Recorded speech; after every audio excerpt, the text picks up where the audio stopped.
Hello, welcome to the KlinKode app tutorial series. Today, we'll show you how to hide any shipping methods based on order amount and quantity using the KlinKode ShipRight app. First, go to the All Rules page. Click on the Add a New Rule button. Give it a rule name. Add your desired shipping methods under the Select Shipping Methods field. If you don't see your desired shipping method names there, you can add them manually in the Additional Shipping Methods field. Make sure the shipping names match exactly as they are in your Shopify shipping and delivery settings. Scroll to the Cart Total and Quantity section. Here you see a total of 3 fields, each with 2 subfields called Minimum and Maximum. Let's discuss them one by one.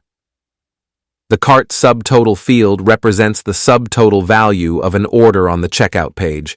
The subtotal is the amount before shipping charges, tax fees, etc., as you can see here.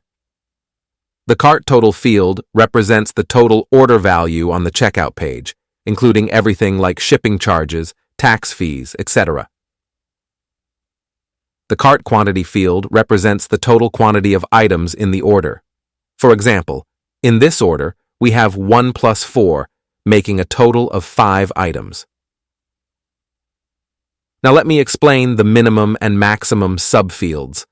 If you enter a value in the minimum fields, the customer must meet this minimum order amount or quantity to see the selected shipping methods at checkout.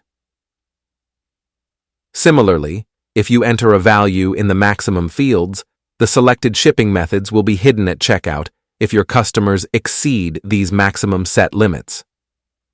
When you are done with adding the correct value to these fields, you can scroll to the bottom and click on the Create Rule button. That's it. Thank you for using our KlinKode apps. If you have any questions and need quick reply, feel free to reach out to our support team via live chat directly from the ShipRight app. Happy selling!